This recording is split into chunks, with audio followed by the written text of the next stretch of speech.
A paz do Senhor Jesus a todos os irmãos. Eu sou o pastor Damásio e já estamos agora ao vivo iniciando essa aula. E eu gostaria só da confirmação se o áudio está bom, se todos estão ouvindo direitinho. Pastor Igor aí que está online, me confirma aí se o áudio está a contento. Se tudo estiver certo, a gente já vai começar, vamos orar e eu vou ministrar a aula da criação. Alguém pode confirmar para mim? Estou vendo aqui o chat do lado. Está ok? Irmão Amarildo disse que está ok. Está bem audível? Amém. Só confirmar. Pastor Igor está na área. Amém. Bênção. Vários oks aqui. Vai ser bênção para a sua vida, eu creio. Amém. O áudio está ótimo. Então, já que o pastor Igor disse que está ótimo, irmã Lília chegando aí. Bem-vinda, querida. Bem-vindo todos os irmãos. Deus marcou esse encontro conosco aqui nessa hora e nós vamos nos beneficiar, né? A palavra por si só é maravilhosa e ela vai ser ministrada, né? Falada, ouvida, recebida no Espírito. Então eu creio que a palavra vai fazer aquilo para o qual ela é designada, né? O efeito para o qual ela é designada em nossos corações. Muito bem, irmão, já que estamos, né? O pessoal está chegando aí, já estamos com o áudio confirmado, está tudo certo. Eu vou me apresentar para quem estiver fazendo pela primeira vez. Eu sou o pastor Damásio, parceiro desse monte de homens e mulheres de Deus que tem ministrado a visão do reino, né? E, ó, a gente está aqui já na estrada há muitos anos e é um prazer, uma honra poder participar desse seminário online. Vamos lá, vamos orar, vamos pedir a Deus graça e iniciar a aula. Amém. A Tayana também está chegando aí. São pessoas que têm se aproximado de mim, né? Irmão Amarildo, glórias a Deus. Vai ser bênção, meus irmãos. Vamos orar, vamos falar com Deus. E assim que tivermos falado com o Senhor, nós vamos começar a ministração. Amém? Vamos falar com o Senhor. Pai, bendito seja o teu nome, Deus Todo-Poderoso, Deus que nos criou, Deus que planejou a nossa vida antes da fundação do mundo, para sermos santos e irrepreensíveis, e nos predestinou para si mesmo, para sermos um povo eleito, separado, em Cristo Jesus. Obrigado pela vida que o Senhor nos deu através do Senhor Jesus Cristo. Obrigado pelo seu Santo Espírito, que nos guia a toda a verdade. Nesta noite, Senhor, mais uma vez os teus servos se reúnem através desse artifício online para estudar a tua palavra. Que a tua palavra, que é viva e eficaz, ela penetre até a divisão da alma e do espírito e possa ser marcante, possa ser edificante em nossas vidas. Te clamo em nome do Senhor Jesus, que somente o Espírito da verdade, pelo Espírito de Cristo, fale a cada coração. Nós rejeitamos qualquer dogma humano, qualquer pensamento humano, sofisma. Nós só queremos a verdade que vem do Senhor, somente a tua verdade. Então, eu clamo nesta noite, guia-me pela vereda da justiça na tua palavra, a fim de que seja edificador para a tua igreja, para os membros do corpo do Cristo que estão participando dessa ministração. Abençoa, Senhor, somente a verdade. Abençoa cada coração e mente. Abençoa os que já estão online. Abençoa aqueles que, porventura, forem entrar ainda nesta aula. Todos sejam unidos num só espírito, uma só fé, em nome do Senhor Jesus. Abre o entendimento dos que estão ouvindo pela primeira vez. Revela aquilo que está oculto. Dá entendimento a cada servo teu. Eu te peço também que tu me uses como instrumento, que se anule agora o homem e se manifeste o teu espírito em meus lábios. Em nome de Jesus. Amém e amém. Amém, meus amados irmãos. Glórias a Deus. Continuam entrando irmãos novos aí na ministração. Glórias a Deus.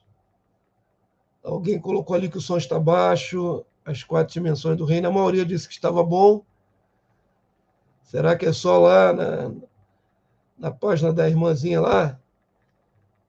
Confirme de novo, por favor. O som está bom? Está audível? Se tiver audível, a gente já vai começar a ministrar o primeiro slide. Aí, o pastor Igor disse que o áudio está bom. Amém. Amém. A maioria está dizendo que o áudio está bom. Então, de repente, a pessoa precisa aumentar lá no computador dela, não é, o seu ganho de áudio. Que bom, obrigado por todos confirmarem. Vamos lá então, queridos. Antes de entrar no slide propriamente dito, né?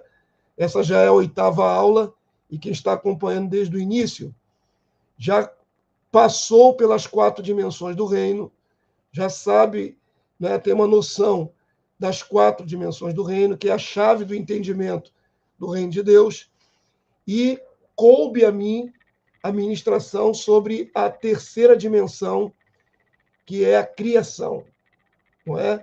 Depois da dimensão do rei, tem a dimensão do governo, e a 3ª é a criação, ou povo. E, por fim, a 4ª dimensão, que é o território.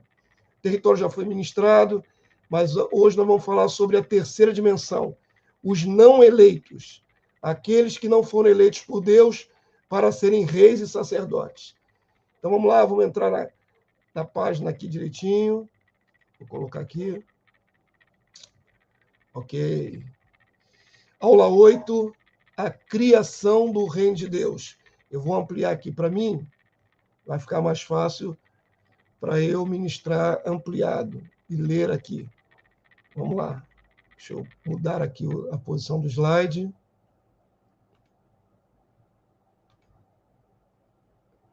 Aqui.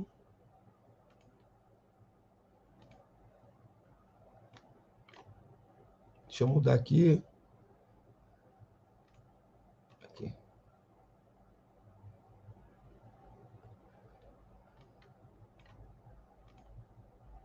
Agora sim. Apanhando um pouquinho, porque esse pastor aqui não entra muito no StreamYard, né? Mas vamos lá. Já está tudo certo. Criação do reino de Deus. Vamos passar o primeiro slide.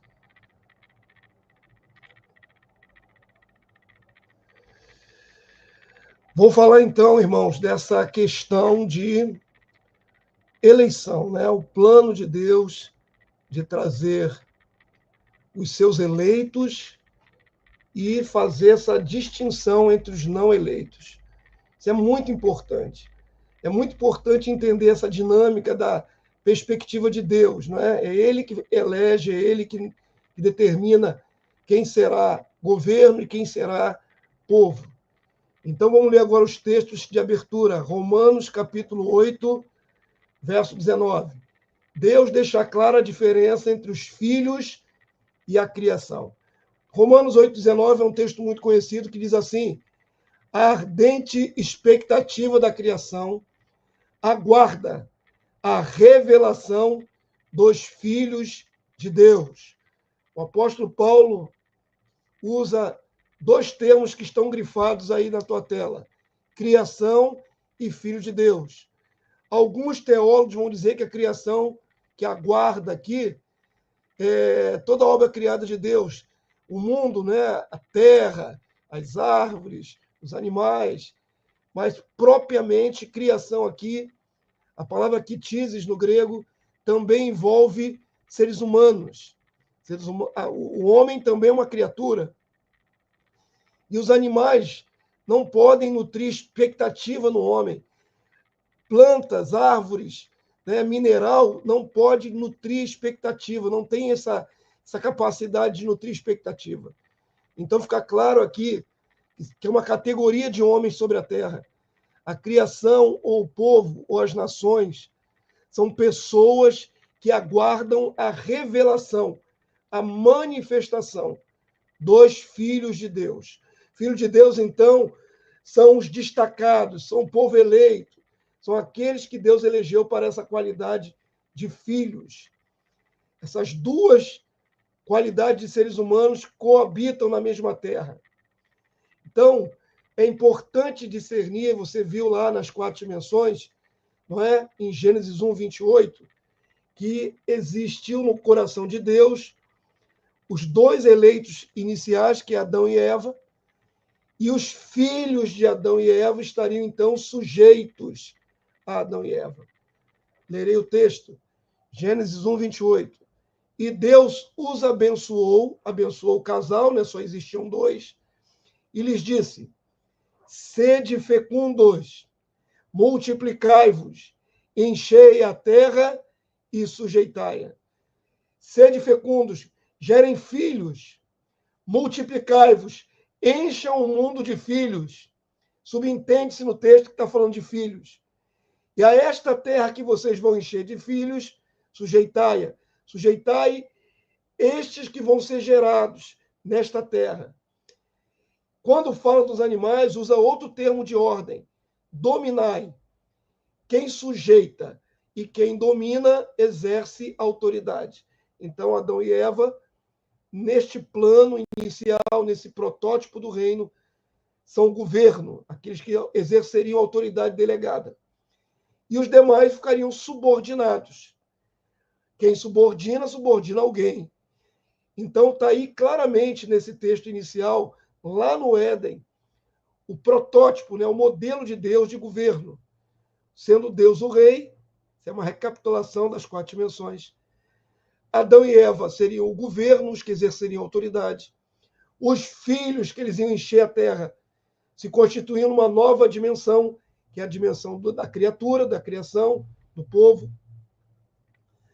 E, por fim, a própria terra sendo o território. Deixa eu avançar aqui mais um slide. Muita gente tem dificuldade de entender, né, essas 4 dimensões, porque aprendeu, como eu também aprendi, quando era da denominação, né, o pastor Damásio tem origem na Igreja Batista. Então, o que nos é ensinado? Salvo e perdido. Só tem uma dicotomia, né? Só tem 2 lados. Quem vem a Jesus está salvo, quem não vem a Jesus já é automaticamente perdido, condenado para o lago de fogo e enxofre, e é assim que passam para a gente a história. Quando lemos a Bíblia e recebemos revelação do reino, começamos a entender que há uma divisão muito mais equilibrada. Não é que Deus sempre separou uns dos outros com um propósito. E o propósito não é necessariamente que o não separado ou o não eleito já seja automaticamente um condenado para o lago de fogo e enxofre. Como o nosso Deus é muito didático, ele é o maior professor, o maior mestre do universo, é o próprio Deus, e o seu Filho Jesus Cristo, a palavra viva, encarnada, eles é quem sabe o que é verdadeiro, e não a teologia que a gente aprende. Então, o Senhor, na sua palavra, ele vai didaticamente ensinando o povo de Israel que a prerrogativa da eleição é dele. A eleição não é coisa de homem, não é homem elegendo homens, como temos no sistema aqui do Brasil, por exemplo, no sistema democrático. A eleição divina, ela tem como prerrogativa ser algo exclusivo de Deus. Deus é que escolhe quem ele quer, com qual função ele quer que essa pessoa ou esse grupo realize.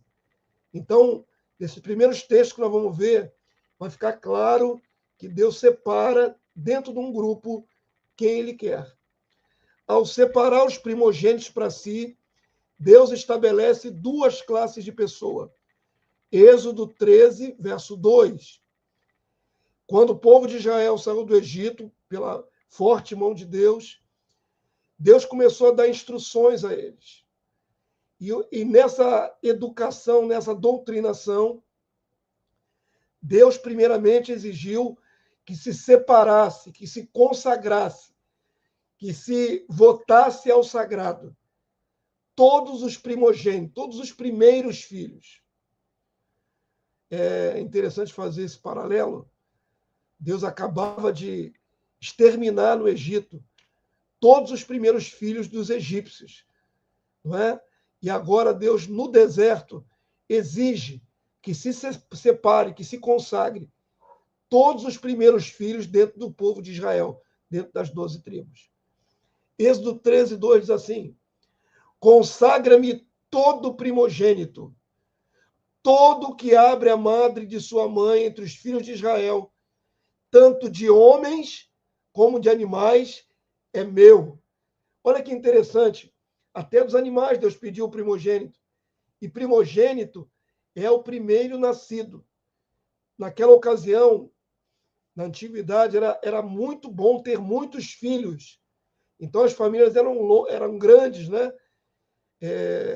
As mulheres gestavam várias vezes, tinham várias gravidezes, e acabavam gestando, às vezes, 12 filhos, 15 filhos, 20, quantos pudessem ter.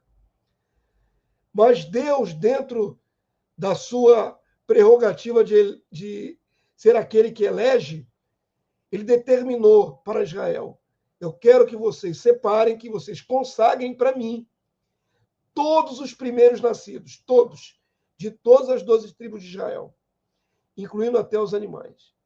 Primeira lição que Deus quis dar ao povo de Israel: sou eu que separo.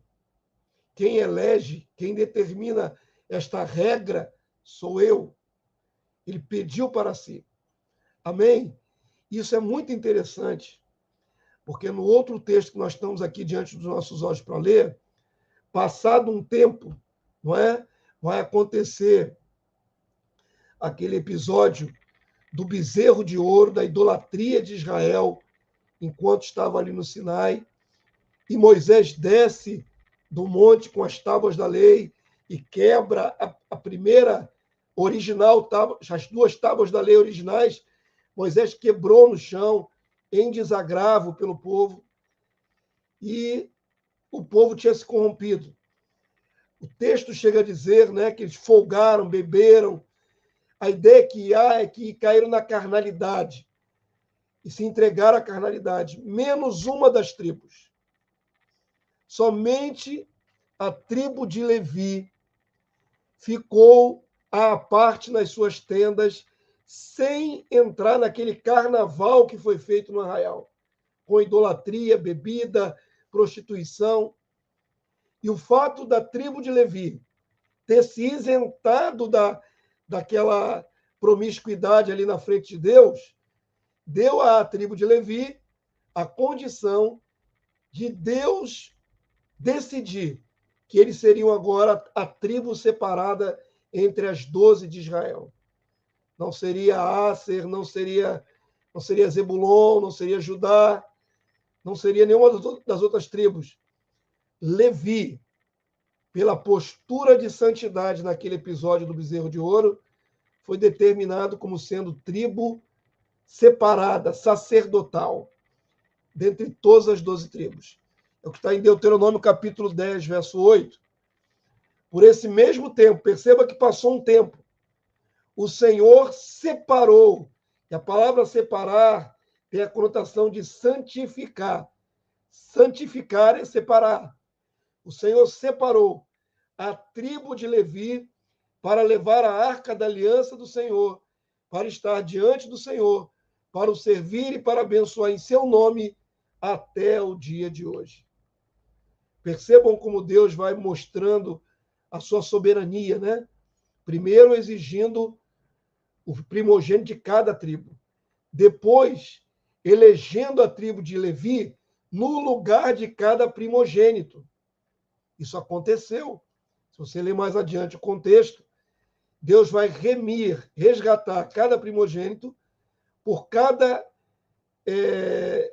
participante da tribo de Levi, vai resgatar um primogênito. Foi interessante que tinha mais gente para resgatar do que o número de homens vivos de Levi. E teve que haver uma compensação. Mas a ideia de Deus foi essa: mostrar que ele separa quem ele quer, e dentre as 12 tribos, um 12º é dele, separado em especial. Isso vai doutrinando, né, a nosso coração na palavra de Deus, que Deus separa, sim. Deus separa e consagra e santifica quem ele quer para um propósito. Olha que coisa interessante, Salmo 47, verso 8 e 9. Deus reina sobre as nações. Deus se assenta no seu santo trono. Agora vai falar de uma outra categoria. Os príncipes dos povos se reúnem. Esse é um grupo de pessoas. Os povos, os vários povos da antiguidade. E agora o texto vai destacar um povo específico. O povo do Deus de Abraão. Aí é Israel. Então tem Israel, povo separado, e tem os outros povos, provando claramente que Deus sempre elegeu, sempre escolheu, sempre separou. E o texto conclui dizendo: porque a Deus pertencem os escudos da terra, e ele se exaltou gloriosamente. Vamos adiante. A criação e o governo nos Salmos. A mesma percepção, a mesma visão do Salmo anterior, no Salmo 33, 12 agora. Feliz a nação. Qual nação? Qualquer nação. Cujo Deus é Yahvé, é o Senhor. E o povo, agora está falando bem específico, qual povo, que ele escolheu para a sua herança. Então, Israel é um povo escolhido no meio de outros povos. É uma nação no meio de outras nações. Deus sempre fez essa distinção. Salmo 47, 3 fala como sendo, né, o povo de Israel. Ele, Deus, nos submeteu os povos. Na primeira pessoa está Israel, o povo de Israel. E diz: o Senhor nos submeteu os povos e pôs sobre os nossos pés as nações. Todas as nações que naquela ocasião, né, no período dos monarcas de Israel, eles submeteram. Desde Saul, depois Davi, depois Salomão, depois os demais. Eles conquistaram povos, eles sujeitaram outros povos ali em redor, na terra de Canaã. Então, fica bem destacado o povo de Deus que submete, que subordina as outras nações. Salmo 111, verso 6. Manifesta ao seu povo, ao povo separado, o poder das suas obras, dando-lhe a herança das nações. Ao povo separado, Deus dá por herança as outras nações. Vamos avançar mais um pouquinho. Eu creio que até aqui você pôde entender. Só recapitulando, né? Deus sempre separou dentre os seres humanos, dentre a humanidade, né, um grupo de eleitos e os não eleitos. Aqui não há nenhum martelo batido, nenhuma questão de julgamento. Aqui não há uma pré-determinação de que o fato de os outros não terem sido escolhidos já vão direto para a condenação. Não tem nada disso. Para efeito prático, Deus escolhe aquele que ele quer, santifica esses que ele escolheu para uma função. No caso dos levitas, para estarem dentro do ministério sagrado ali do templo, né? Naquele do santuário no deserto, depois no templo lá em Jerusalém. Então percebam, queridos, que a separação existe, que a eleição existe, sempre com um propósito. Quando Jesus morre, já, né, na nova aliança, a palavra vai nos mostrar que a morte de Jesus redime a criação, as nações, e une os filhos de Deus em um corpo. O Evangelho de João revela isso, João 11, 51, 52. Ora, ele não disse isso de si mesmo. Isso aqui é o sumo sacerdote, ele profetizou. Deus usa quem ele quer, né? Até o sacerdote que era inimigo de Jesus, Deus colocou verdade na mente, no coração, nos lábios dele. E aí João explica: ora, Ele não disse isso de si mesmo. Não foi por vontade própria que ele disse isso. Mas, sendo sumo sacerdote naquele ano, profetizou que Jesus estava para morrer pela nação de Israel, pelas nações, e não somente pela nação. Agora saiu do macro e vai para o específico. Qual é o propósito da morte de Jesus?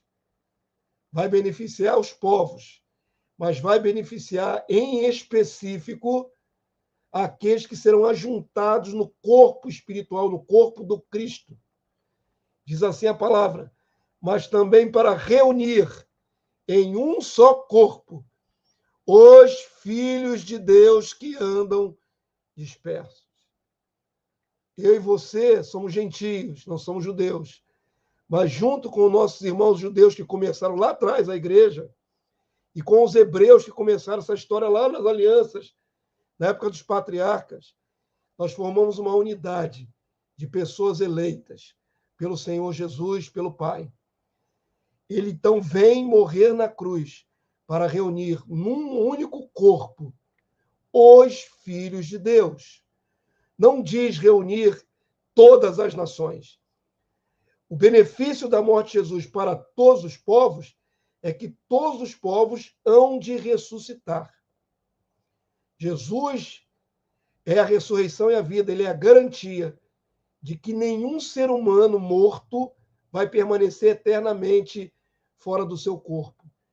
Todos ressuscitarão. Aqui está implícito a ressurreição dos eleitos, dos filhos de Deus, que foram reunidos no corpo do Cristo, e está implícito a ressurreição de todos os seres humanos, de Adão até a volta do Senhor.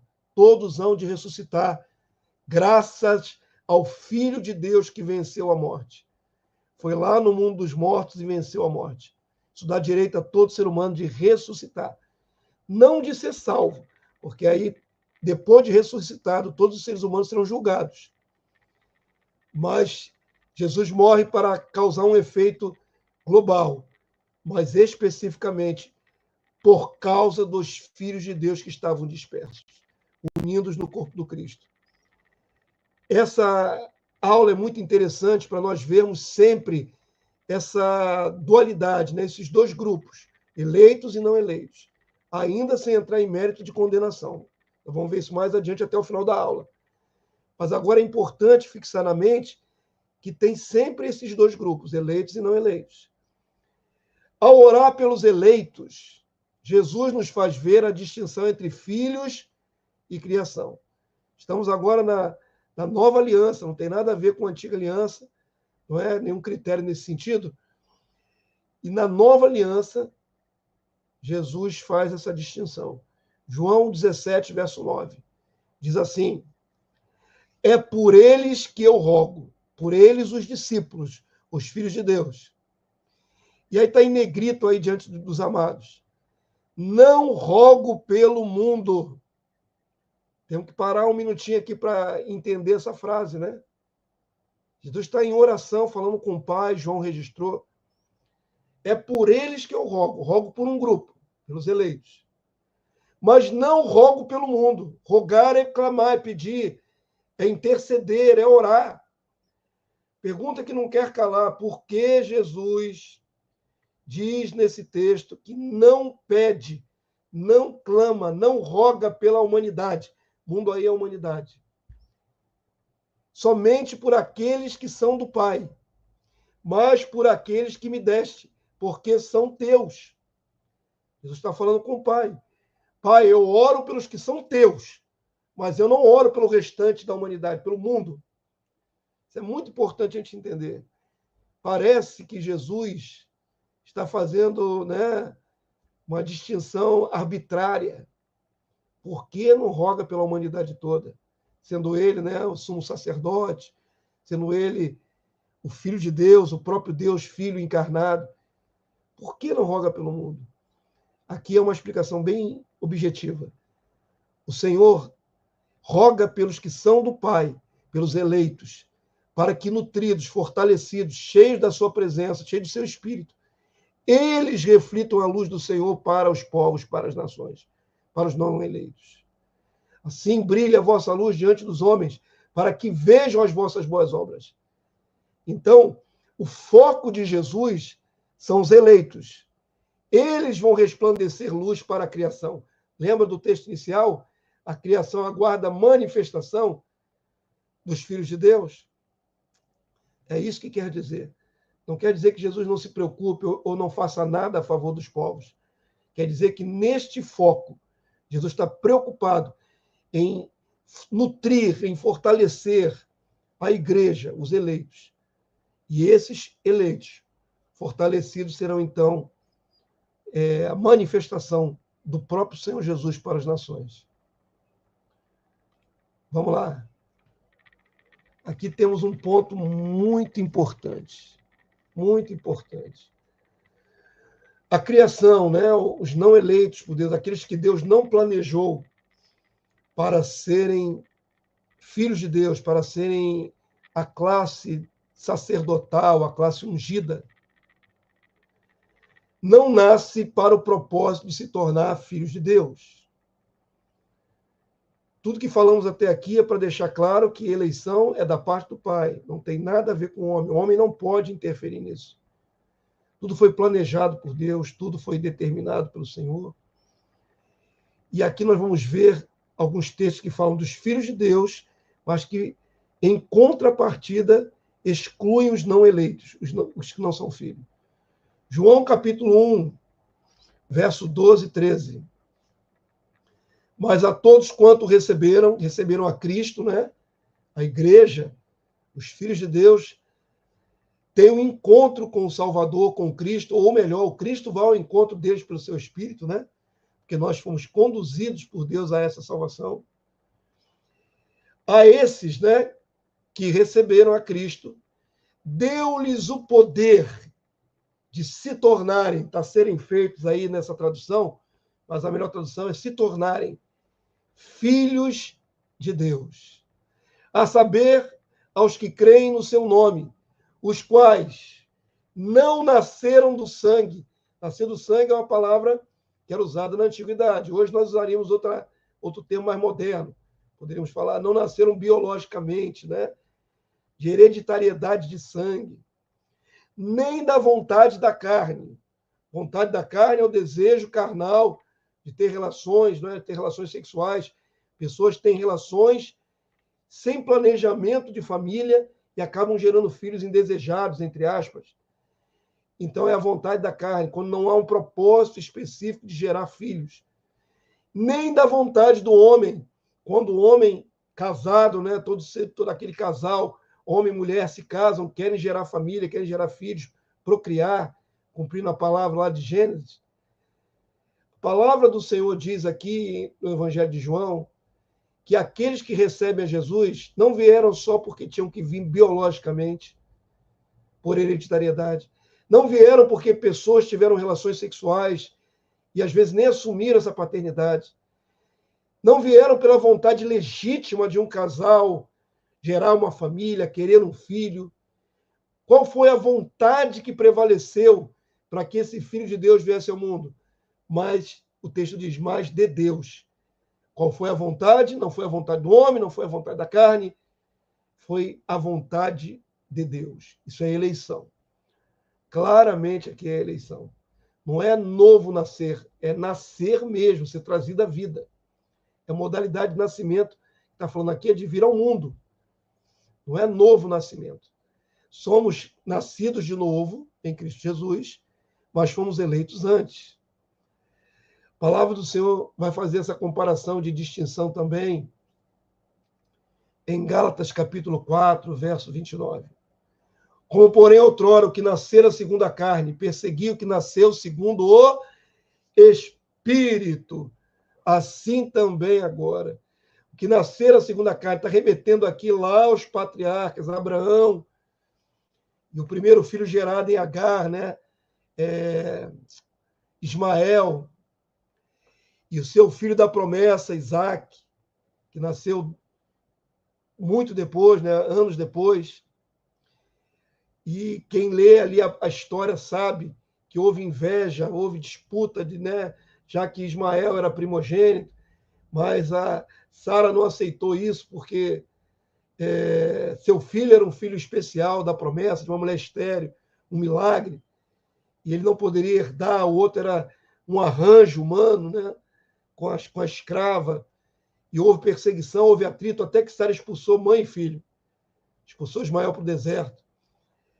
Então, aqui Paulo faz alusão a isso. E quando Paulo faz alusão, ele amplifica a nossa percepção. Ele está dizendo, um nasceu de forma natural, Ismael. Outro nasceu de forma sobrenatural, porque foi a vontade de Deus explícita, específica, que viesse esse milagre que é Isaac, filho de 2 pessoas idosas.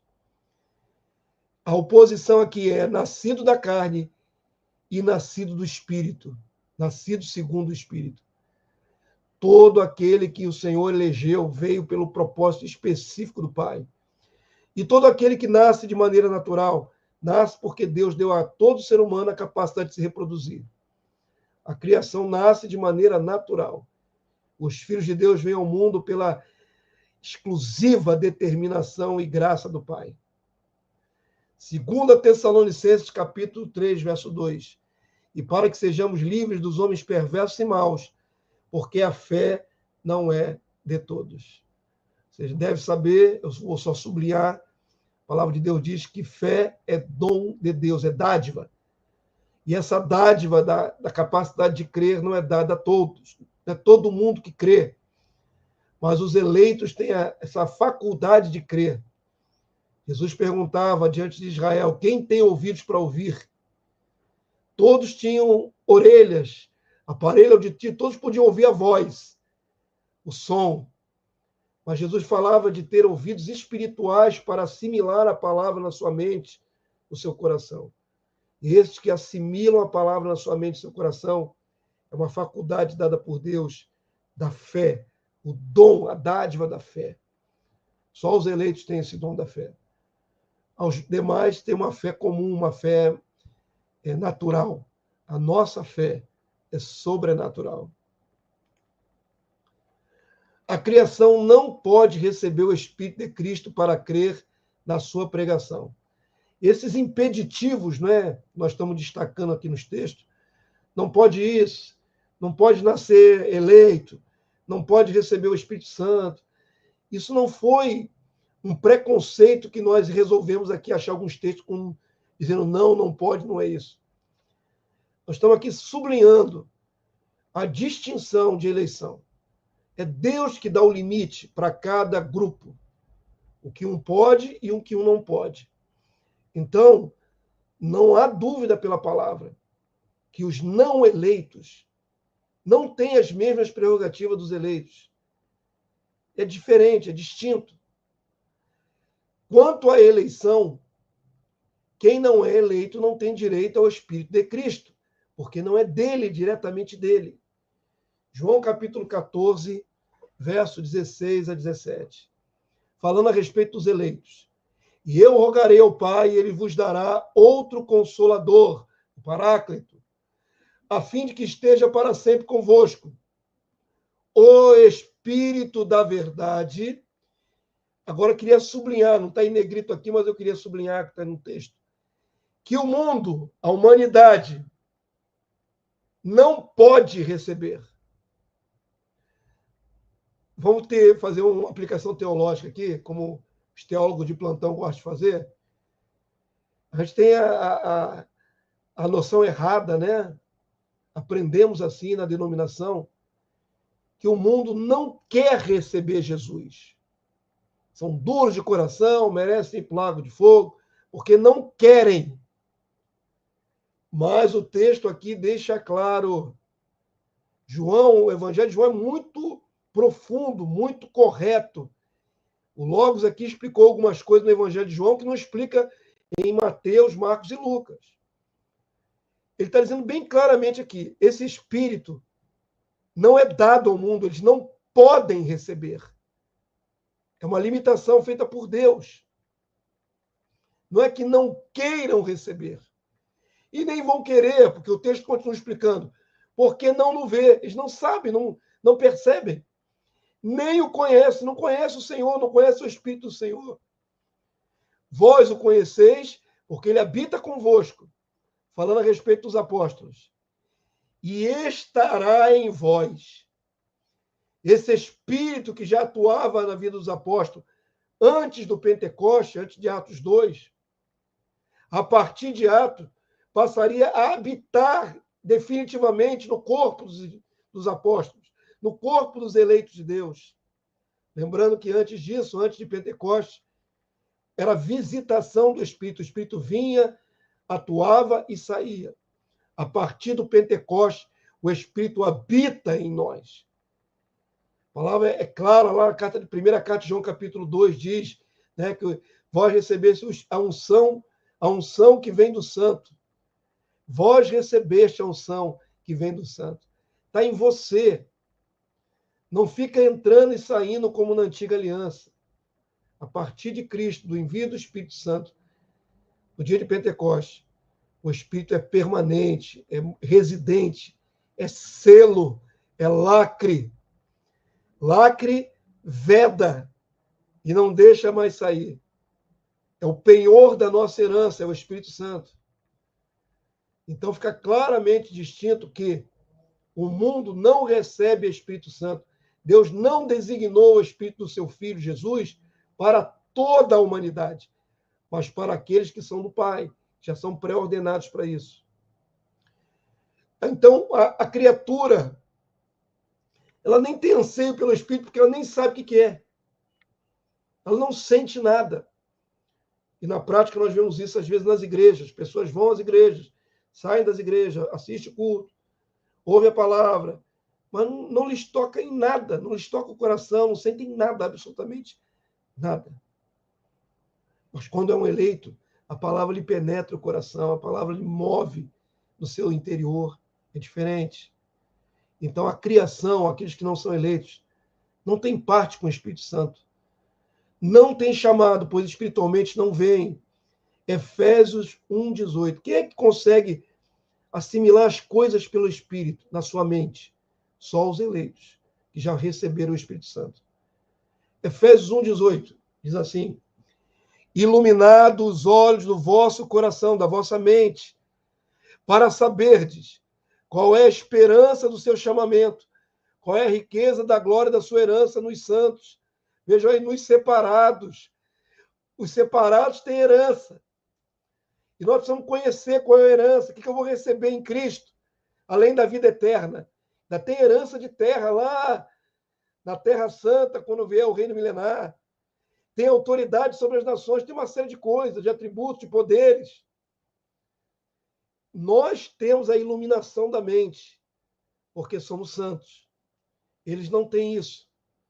Eles não têm comunhão com o Espírito Santo. 1 Coríntios 6,17. Só quem é eleito tem essa comunhão, mas aquele que se une ao Senhor Jesus Cristo, é um espírito com ele. Paulo vai falar do restante da humanidade, usando o termo, eles têm o espírito da desobediência, que nós também já tivemos no passado.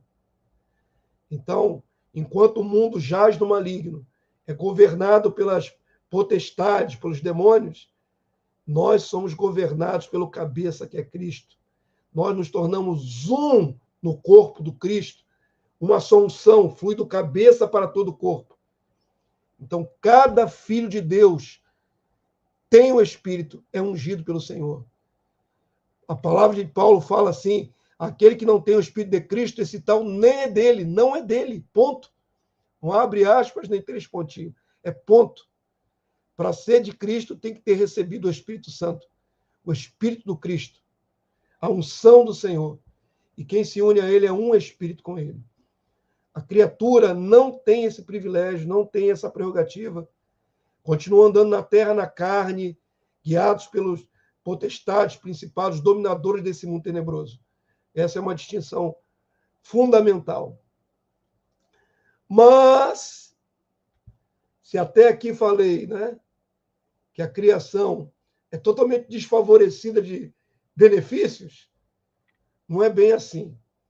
O Senhor usa os filhos em prol dos não eleitos. O plano de Deus nunca foi amar mais os filhos e rejeitar as criaturas. Deus ama a criatura. Deus ama os seres humanos. Deus ama as etnias, os povos, cada um com as suas características. Deus ama toda a criatura, todo ser que ele criou. Mas na sua dinâmica de salvação, ele precisava focar nos eleitos, trabalhar esses eleitos, municiá-los com seu espírito, para que eles possam fazer diferença na vida dos outros que não são eleitos. O plano sempre foi este: que a dimensão do governo abençoe e governe a dimensão da criatura. A segunda dimensão do reino governa sobre a terceira dimensão do reino. Para não andar em trevas, a luz vem dos filhos de Deus. Mateus 5,16. Jesus se voltou para os discípulos e disse: assim brilhe também a vossa luz. Por que também? Porque a luz de Cristo estava brilhando. Ele é a própria luz. Mas agora Jesus convoca os discípulos para que também eles manifestem luz. E diante de quem os discípulos deveriam manifestar a luz? Assim brilhe também a vossa luz diante dos homens, dos não eleitos, da humanidade, para que vejam as vossas boas obras e glorifiquem não ao Pai deles. Perceba essa distinção, não é o Pai de toda a humanidade, é o Pai dos eleitos que brilham, vosso Pai que está nos céus. Para o mundo, Deus é o Criador, e eles são a criatura. Para os eleitos, Deus é nosso Pai, Abba Pai, e nós somos seus filhos, filhos amados, filhos eleitos. Tem essa distinção. E aqui a convocação de Jesus é que os discípulos, os eleitos, brilhem a luz diante dos homens. Vou fazer uma pequena aplicação para você entender isso na prática, né? Sempre ilustro isso quando ministro essa palavra aqui nos seminários que fazemos aí com Voz do Deserto no Brasil, em vários locais. Eu sempre faço essa pequena ilustração, que ilustração ajuda a fixar conceitos. Jesus usava muitas ilustrações. Faça de conta, né, que você mora no local onde tem na sua frente um vizinho, uma vizinha com um bebê novo, criança de recém-nascida. E esses vizinhos não são cristãos. E numa bela manhã, a vizinha que está sozinha em casa com o bebê, e ela já sabe que você é crente, já viu você saindo com a Bíblia na mão, ou já viu você adorando um louvor em casa, ela sabe que você é cristã. Essa vizinha começa a sofrer ali com seu bebezinho, o bebezinho começa a engasgar, a ficar sem oxigênio, ficar cianótico, azulado, né? E ela em desespero, ela tenta de tudo ali para reanimar seu filho, não consegue. Aí ela se lembra que a vizinha da frente é você, é crente, é cristão. E ela bate lá desesperada com o bebê no colo. Olha, me acode aqui, meu bebê está morrendo aqui, está sufocando. E você, cristão, o que leva um susto, né? Porque foi até você para recorrer. E não tem tempo hábil para sair correndo, botar num carro e levar para o hospital. O que um cristão faz nessa hora? Ele ora ao Deus Todo-Poderoso, ele ora a Jesus e ministra sobre aquela criança, repreende aquele mal. E se você teve esse impulso, essa presença do Espírito Santo dentro de você, você ora ali e a criança começa a recuperar o fôlego, começa a ficar rosadinha de novo. Nesta atitude de manifestação de poder, de manifestação do Espírito, essa atitude de fé, você brilhou a sua luz diante daquela mulher que não conhece o Senhor. Mas a partir dali, ela vai agradecer sempre a sua vida por ter abençoado a vida dela. E talvez ela até tenha interesse em conhecer quem é o Deus que você serve. Porque você brilhou a sua luz diante dos homens. Amém? Entendeu essa aplicação? Então, a criatura, ela aguarda a manifestação do Filho de Deus. E quem pode manifestar é o Filho de Deus, porque tem o Santo Espírito, que está ligado ao alto, ao trono, né, numa via direta, numa ligação direta pelo Espírito Santo. Espero estar deixando claro para os amados essas questões. Eu vou abrir um pouquinho aqui a tela, para ver se há algum comentário aqui. Estou saindo aqui da tela cheia. Amém. Eu tinha colocado na tela cheia para andar um pouquinho a lição. Deixa eu ver se há alguma coisa aqui, né? Isso mesmo, irmã Poliana. Lâmpada não se põe debaixo da mesa, mas se põe no velador para iluminar todos na casa. Filho de Deus é luz, foi chamado para ser luz e sal. Se ele não iluminar, ele é treva. O Evangelho diz isso. Ele é sal. Sal é para manter, conservar a carne. Na antiguidade não havia geladeira. Se conservava ou na banha ou se conservava no sal. Sal é para retardar o apodrecimento. Se não brilharmos a nossa luz e não retardarmos o apodrecimento da humanidade, para nada prestamos. Sal que não salga é insípido, é louco, é lançado fora e pisado pelos homens. Muito importante entender que, junto com o privilégio de ser eleito, tem a função dada por Deus de brilhar a luz para os não eleitos. Isso é muito importante entender. Essa é a aplicação, né? A gente está estudando aqui sobre os não eleitos, mas falando muito dos eleitos, porque tem sempre essa oposição, eleito e não eleito. Deus planejou assim. Espero que vocês sejam conscientizados, né, pela palavra do Senhor, da sua função. Vamos lá, vamos adiante, então. Vamos adiante. Ao desejar a paz e justiça sem saber, a criação clama pela luz dos filhos de Deus. Romanos capítulo 8, verso 19. Vou ampliar aqui novamente. Vou abrir aqui, ampliado aqui. Deixa eu colocar aqui direitinho. Aqui. Aí. Agora acertei. Romanos, capítulo 8, verso 19. Diz assim: a ardente expectativa da criação dos não eleitos aguarda a revelação, a manifestação dos filhos de Deus, os eleitos. Percebam como tudo se encaixa perfeitamente, né?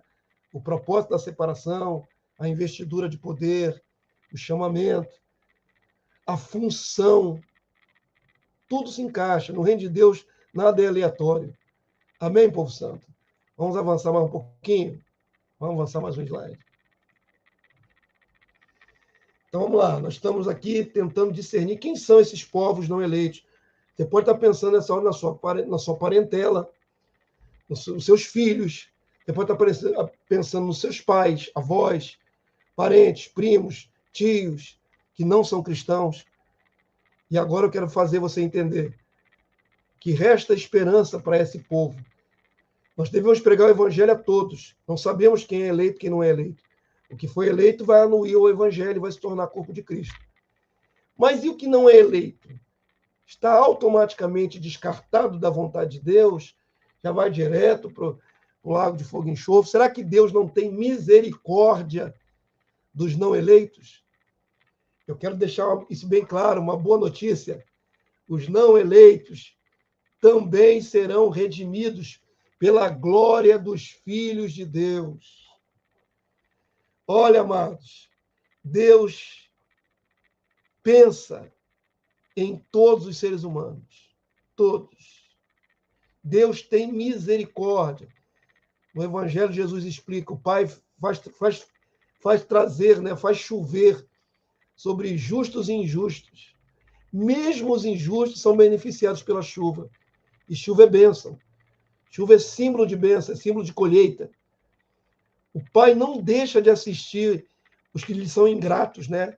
Os seres humanos que não o conhecem, que não reverenciam, não prestam culto a Ele, às vezes até dão as costas, mas Deus os abençoa com vida, com saúde, com comida.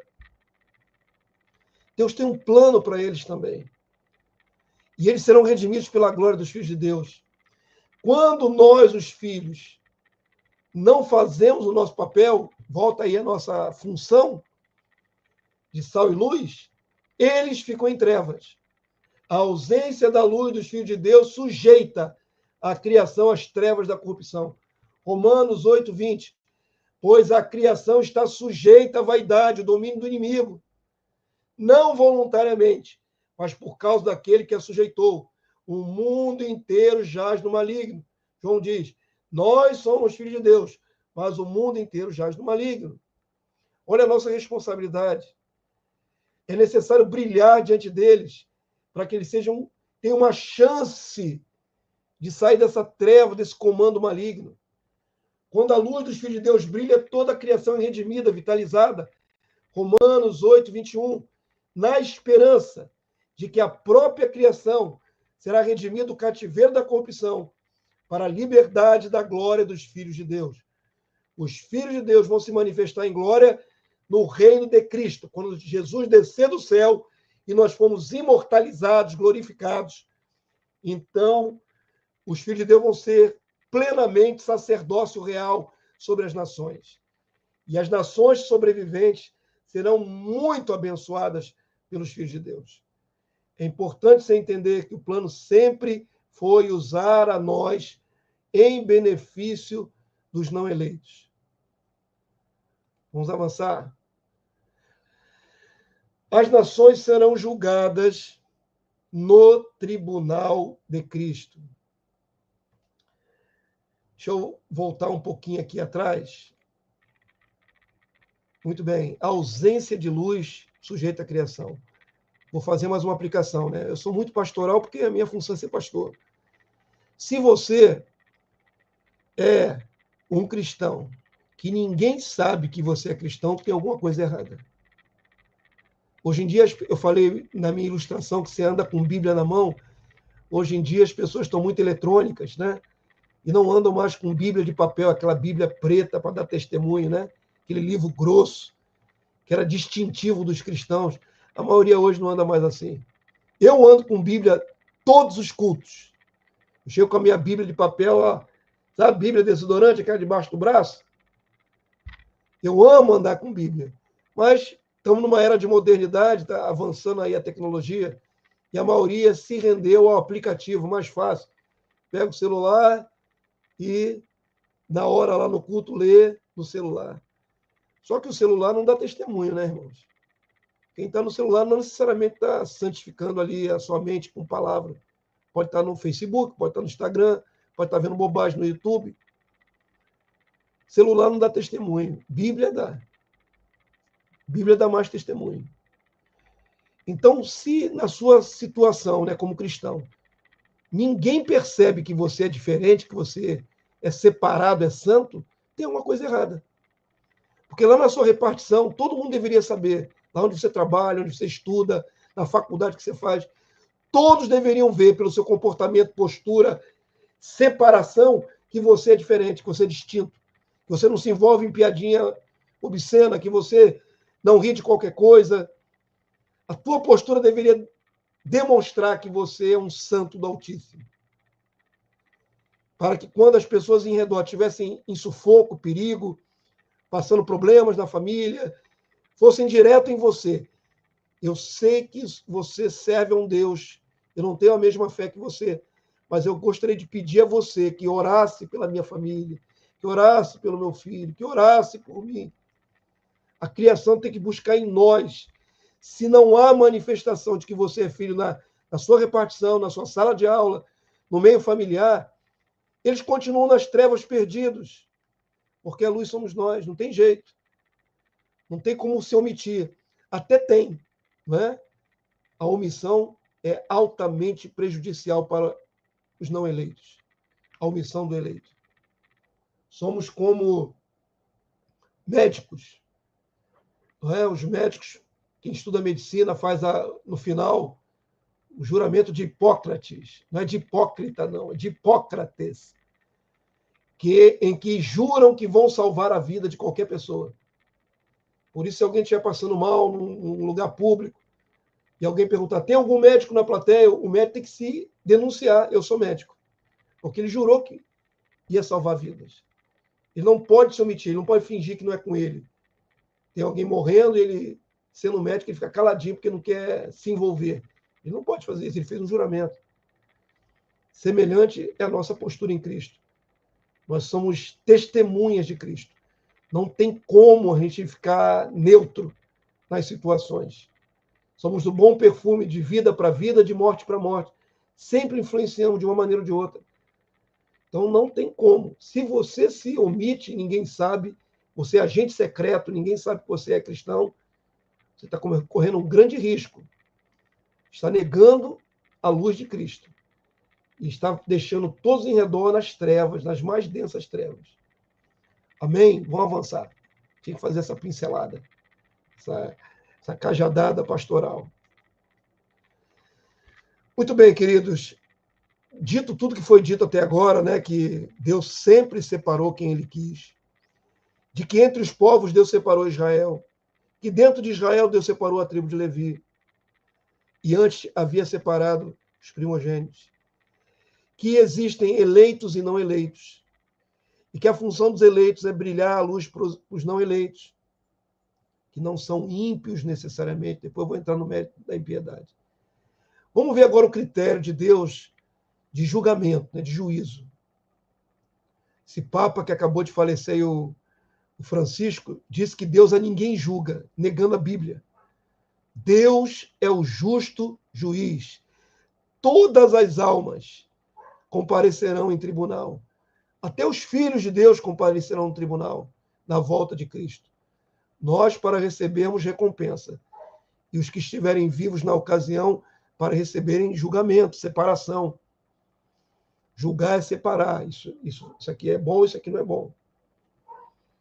Então, na volta de Jesus, o Senhor Jesus vai julgar dentre os sobreviventes dos povos, porque vai haver a grande tribulação. Não quero antecipar a aula dos meus irmãos que vem mais à frente, né? Vai haver a grande tribulação, vai haver a manifestação do anticristo, 3 anos e meio de tribulação, marca da besta. A marca já vai fazer a distinção dos que anuíram ao mal e daqueles que se isentaram do mal. Nós, os filhos de Deus, temos a marca do Espírito Santo, e entre as nações vai ter gente que não vai aceitar a marca do anticristo. Ainda que o governo dele seja global, conforme a profecia, haverá entre as nações os que não aceitarão a marca e não são cristãos, não são filhos de Deus. Vão ajudar até os filhos de Deus a escaparem da perseguição. A esses piedosos entre as nações, que vão ser poupados na volta de Jesus, o Senhor vai colocá-los de um lado. E há aqueles que anuíram o esquema do anticristo e foram marcados pelo mal, o Senhor colocará do outro lado. É o que diz Mateus 25, 32 a 34 e o verso 41. Na volta de Jesus se estabelecerá o tribunal de Cristo.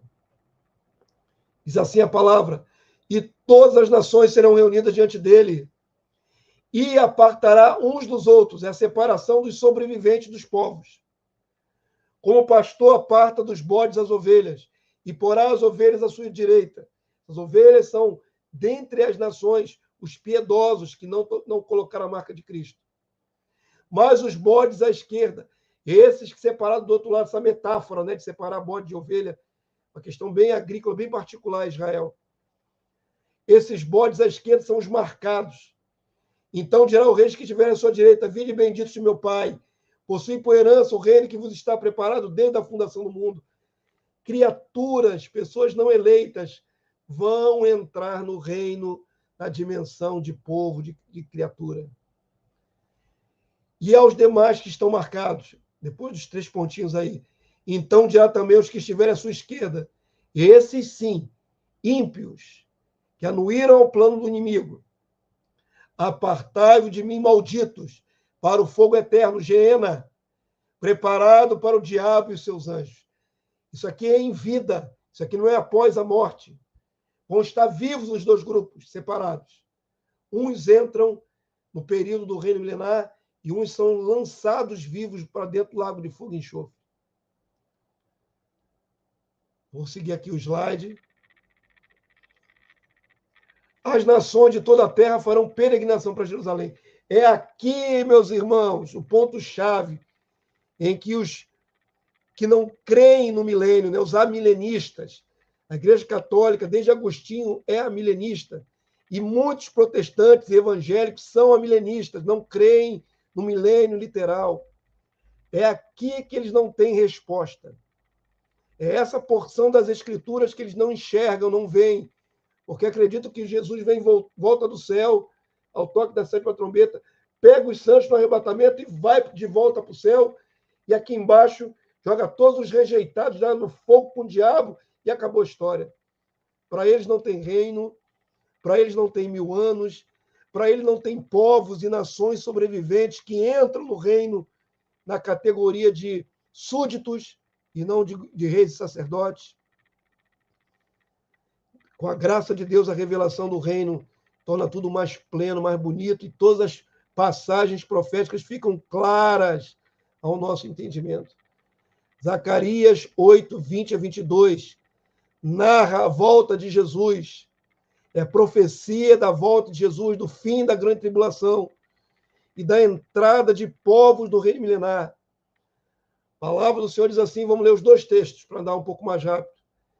Assim diz o Senhor dos Exércitos, ainda sucederá que virão povos, etnias, povos de todos os povos e nações que há na terra, e habitantes de muitas cidades, e os habitantes de uma cidade irão a outra, dizendo, vamos depressa suplicar o favor do Senhor e buscar o Senhor dos Exércitos.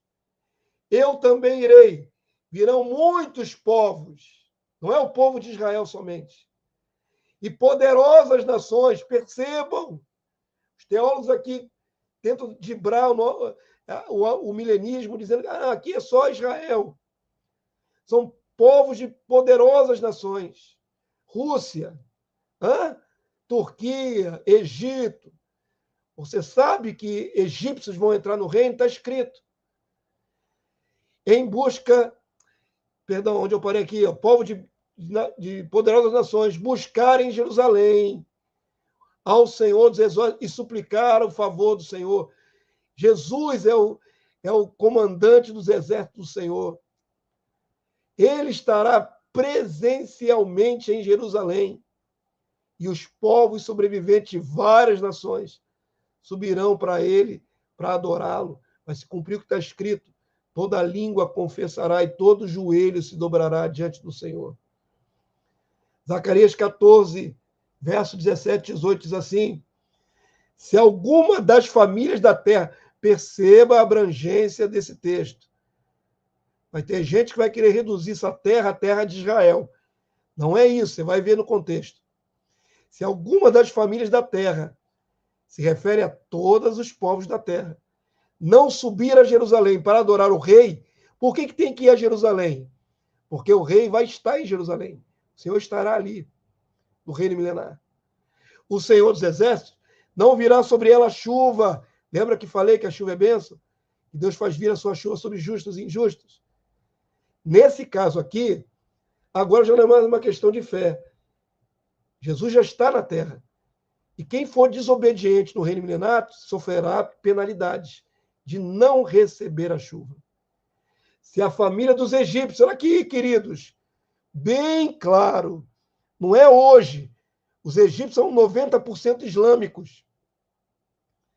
Mas quando Jesus estiver na terra, eles terão que ser 100% de Cristo. Povo de Cristo também. Eles não serão glorificados, eles não serão transformados, mas terão que se submeter ao governo único do único rei que é Cristo. E aí terão que ir até lá também, para suplicar o favor do Senhor. Mas se não quiser subir, nem vier, não cairá sobre eles a chuva. Virá a praga que o Senhor ferirá às nações, não só os egípcios, qualquer nação sobrevivente que for desobediente, o Senhor ferirá as que não subirem a celebrar a festa do tabernáculo. Está aí, meus irmãos, estabelecido o reino. Jesus voltou, venceu o anticristo, matou os que eram do anticristo, sobrou nações e povos de várias línguas, entre elas os egípcios. Os egípcios que sobrarem não colocarão a marca da besta. Mas a cultura deles ainda, talvez na mente deles, fosse islâmica. Eles agora têm que converter, aprender com Cristo a cultura do reino, a verdade de Deus. Por isso sobem para Jerusalém, para aprender. A criação será julgada mediante a lei da consciência. Isso aqui é muito interessante. Muito interessante. Romanos 2, 14 a 15. Presta atenção nesse detalhe que Paulo fala aqui.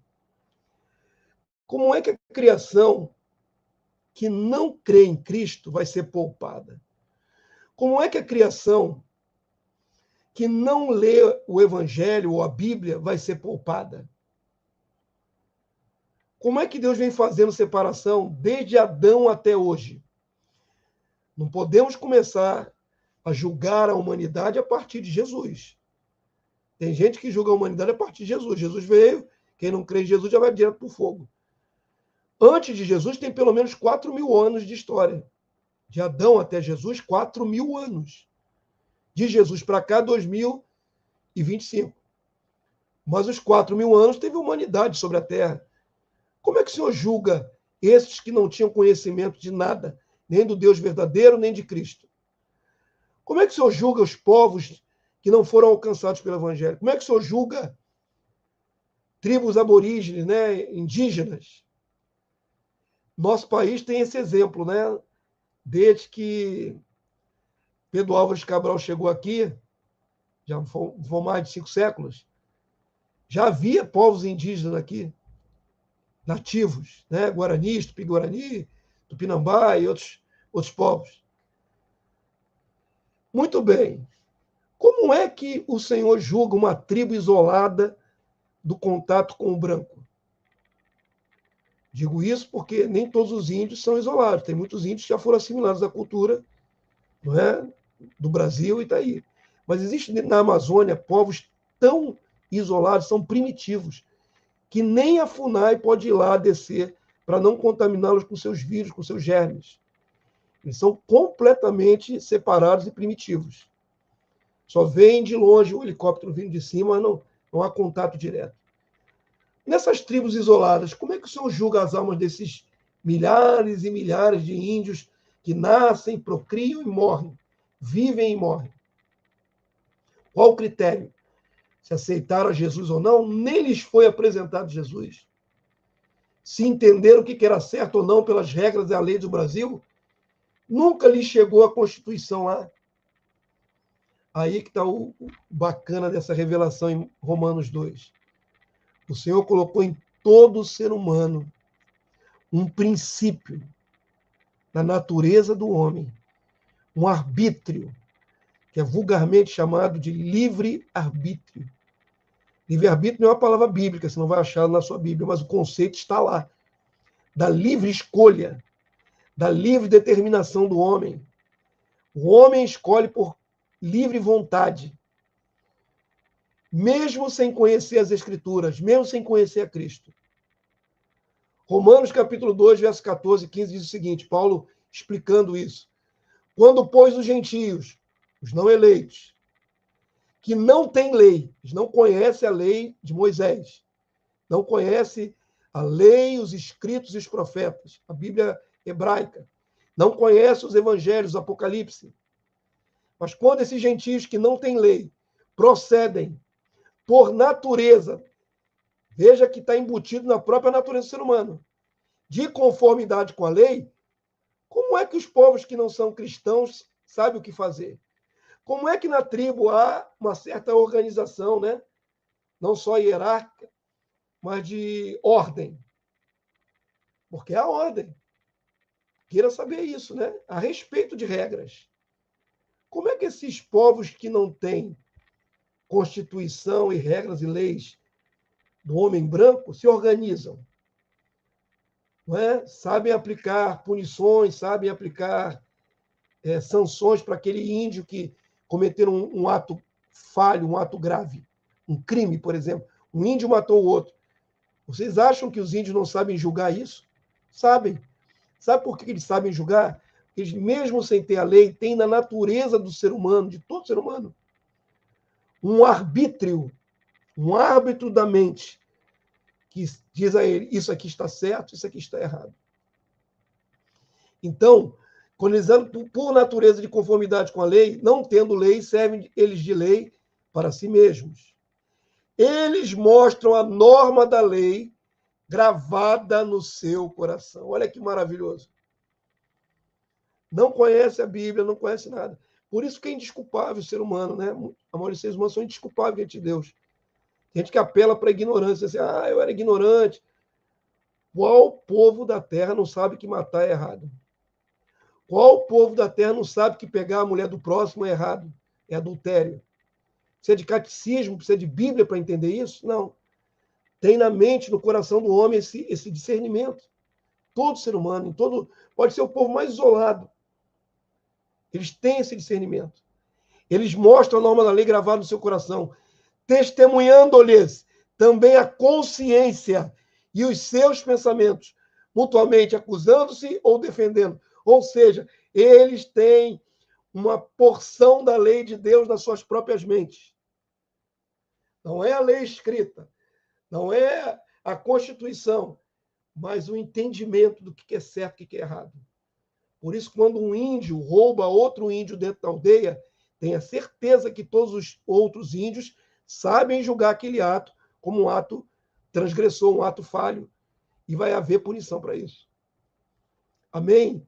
Então, quando o índio morre, vamos lá, como é que vai julgar esse índio no juízo final? O índio que foi ladrão, o índio que foi assassino, o índio que transgrediu as normas da própria tribo e adulterou com uma criança, com uma outra mulher que não era dele. Como Deus vai julgá-lo se ele não recebeu nenhum parâmetro dos homens brancos? Deus vai julgá-lo pela lei da consciência moral.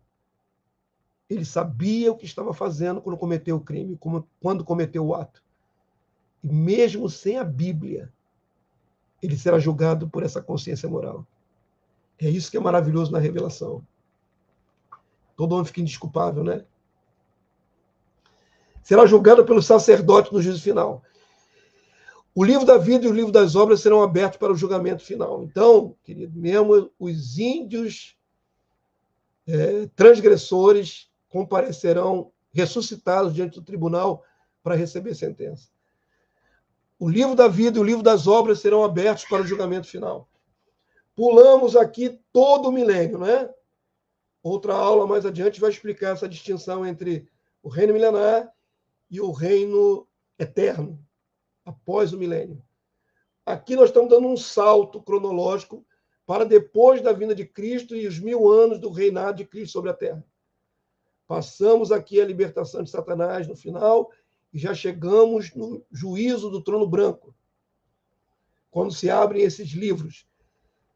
Houve a primeira ressurreição dos santos na volta de Jesus e agora está havendo a segunda ressurreição para toda a humanidade que não foi eleita, de Adão até o fim do milênio. Porque no milênio também tem criação morrendo e indo para o mundo dos mortos esperar a ressurreição. Agora chegou o dia da ressurreição de todos os mortos, de todos os tempos, de todas as etnias, de todas as eras. E eles vão ser julgados baseado em qual critério? Vamos ler? Apocalipse 20, 11 e 12.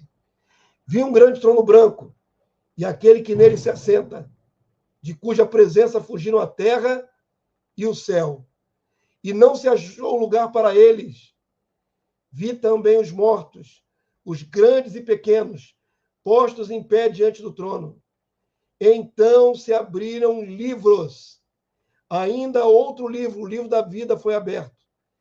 E os mortos foram julgados segundo as suas obras, conforme se achava escrito nos livros. Sabe aquele índio que roubou o peixe do outro índio lá atrás? Antes que Cabral chegasse aqui no Brasil, teve um índio que roubou outro índio lá atrás, um tupi-guarani. Pois bem, como é que esse camarada vai ser julgado?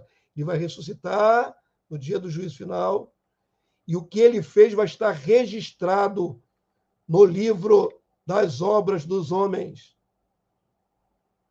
Ele não vai ser julgado se ele creu ou não em Jesus, ele nem chegou a sequer chegou o evangelho no tempo dele. Ele vai ser julgado pelo que ele fez.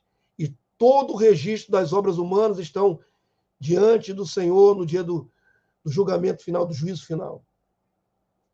De sorte que aquele índio não pode dizer, eu não fiz isso, eu não roubei aquele peixe. O Senhor vai dizer, você roubou. Você roubou e foi no dia tal, estava no ambiente tal, e você lesou a pessoa do índio tal. Tudo registrado. Juízo final é como um tribunal humano, né? Guardando as proporções. Tem juiz, tem aquele que preside, né? Que é o juiz, tem o tribunal, e no tribunal estão os santos, os eleitos, e tem os autos, né? Dos processos. Os autos são onde está escrito tudo que o transgressor fez. Os autos serão abertos. E o julgamento vai ser baseado no que está escrito nos autos, nos livros das obras. Aí só uma ilustração. Aí esse aí tem até cara de índio mesmo, né? Tá meio moreninho, tá parecendo um índio brasileiro. Vai se abrir ali o livro das obras daquele índio e vai estar escrito, ó, você fez isso, você fez aquilo. Isso também não é só para condenar.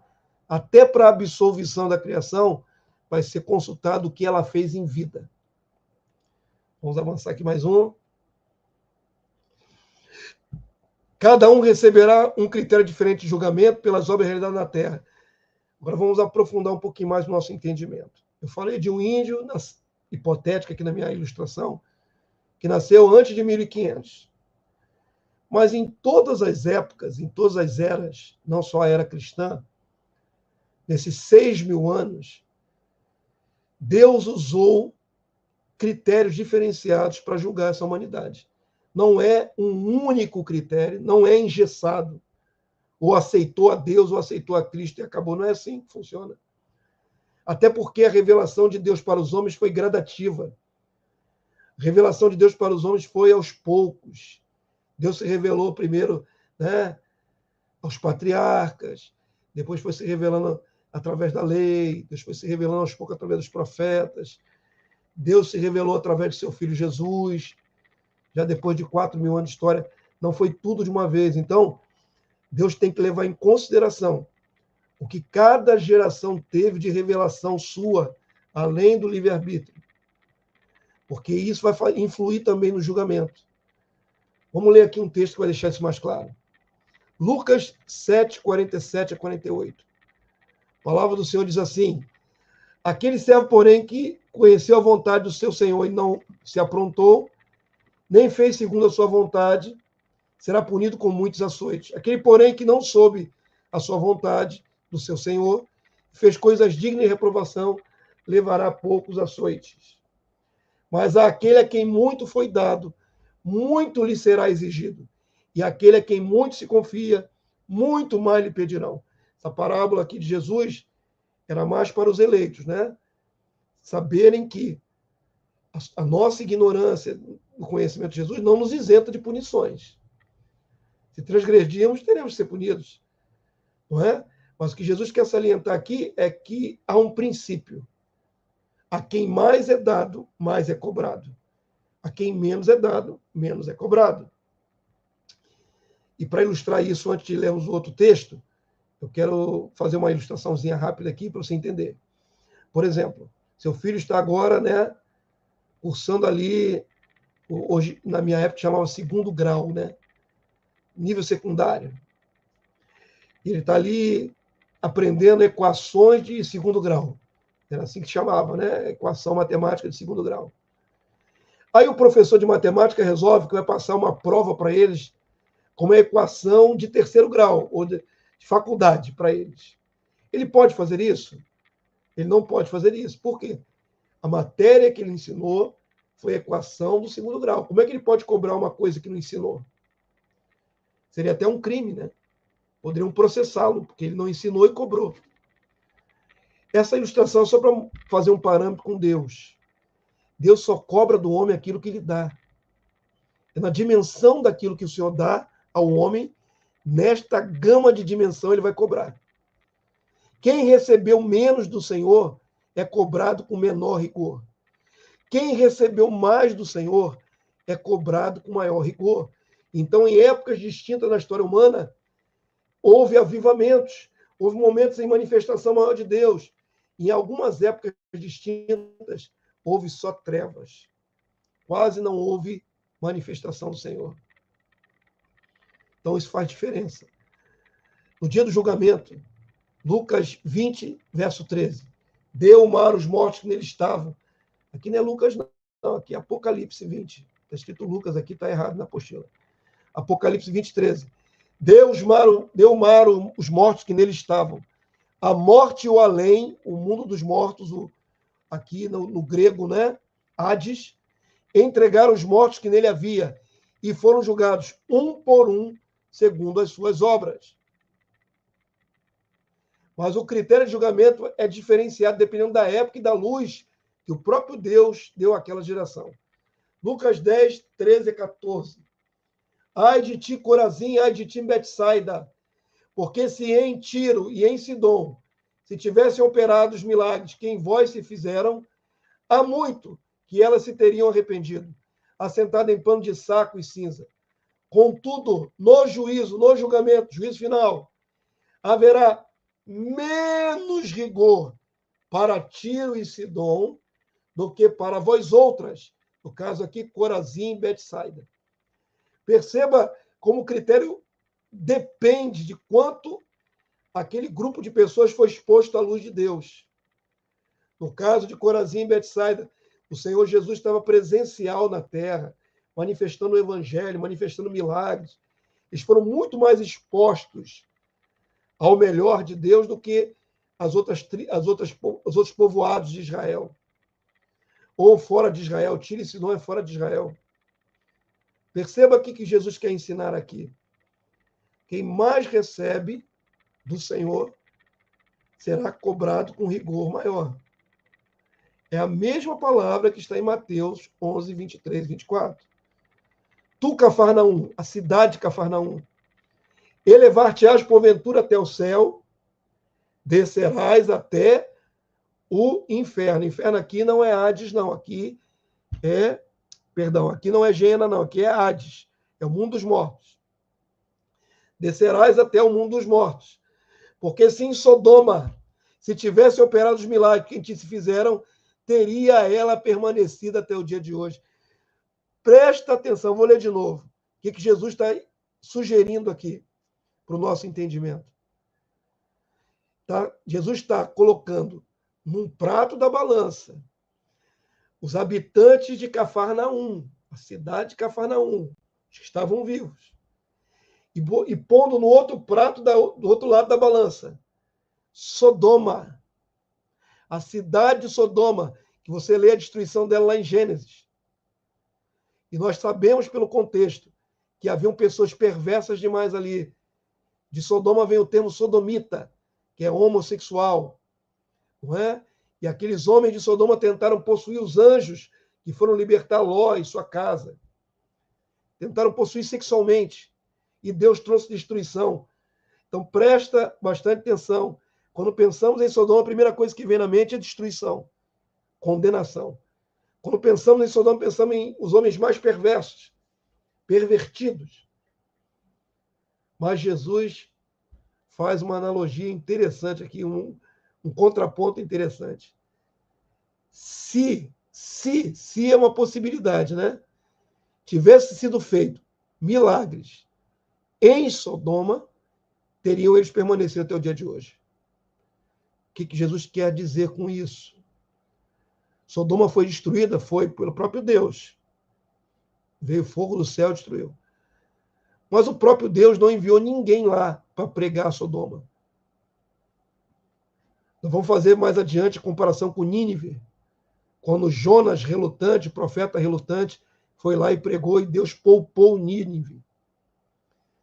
Coloca agora Nínive nessa balança. Para Sodoma, ninguém foi lá pregar, manifestar Deus, manifestar a piedade de Deus, o amor de Deus, nada.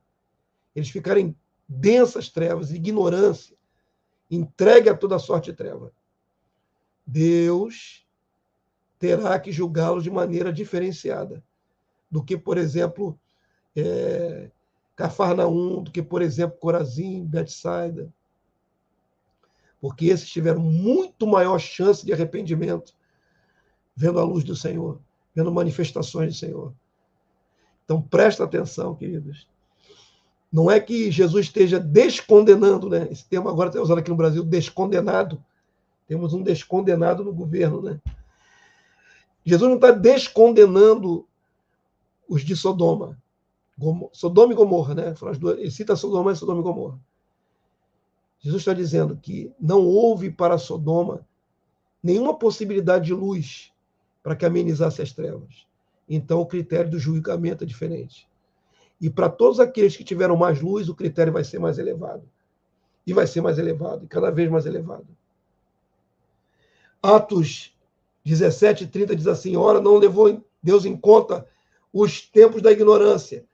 Agora, porém, notifica aos homens que todos, em toda parte, se arrependam. Na pregação do evangelho, que agora estava em curso, os homens foram expostos ao evangelho. E a palavra de ordem é: arrependam-se. Arrependam-se. Para Sodoma não houve nenhuma pregação. Para Sodoma não houve nenhum evangelho enviado, nenhum profeta enviado. Então isso é interessantíssimo, né? Jesus fala que para Sodoma, no dia do juízo do trono branco, haverá menor rigor para com eles. São condenados? Serão condenados. Eu acredito que são condenados. Deus os destruiu da terra. Mas Deus vai levar na balança algumas coisas em consideração que eu não posso antecipar porque eu não sou Deus. Mas eu entendo pela palavra revelada que Deus terá que ter um pouco de critério para julgá-los. E não é o critério que nós julgamos agora, no século XXI. É o critério daquela época, daquela geração, da ausência completa de Deus ali para aquele povo. Tudo isso será posto na balança para julgá-los. Já Cafarnaum, que estava pleno de possibilidade, porque eu via o próprio Jesus encarnado, a palavra viva ministrando, para ele será maior rigor. Os condenados do tempo de Jesus, de 2000 anos atrás, serão julgados com critério máximo de rigor. E os condenados de Sodoma, de milhares de anos atrás, vão ter que ser julgados com um pouco mais de complacência, com um pouco mais de paciência, com critérios bem medidos, para não condenar pessoas que não tiveram chance alguma. Esse é o julgamento do juízo do trono branco, que Jesus vai presidir. As nações, então, queridos, serão julgadas cada uma conforme a sua época. E isso é justo. Isso é muito justo. Perceba uma coisa, vou fazer uma analogia aqui para você entender. Quando o evangelho chegou na terra, a luz chegou. Não é? O povo que andava em trevas viu uma grande luz, o Senhor Jesus, e depois passou a bola para os apóstolos: vós sois a luz do mundo. E isso a igreja se tornou a luz do mundo. Mas logo veio as trevas, porque a apostasia entrou. E o período que a Igreja Católica Romana governou sobre o mundo em trevas é chamado de Era das Trevas, no livro de História. Até que o Senhor levantou a reforma protestante do século XVI, com Lutero e tantos outros. Agora imagina você, se você tivesse nascido entre os séculos IV, quando surgiu a Igreja Católica Romana, e o século XVI, 12 séculos, 1.200 anos, separam esses dois momentos. Vamos imaginar que você nasceu no século XI depois de Cristo. Quem está no governo é a Igreja Católica Romana. Tiraram a Bíblia do povo. Ninguém tem Bíblia. E tudo que os padres falam em latim, quem sabia latim estava bem, quem não sabia estava latido. Não entendia nada. Uma época de profunda ignorância da palavra de Deus.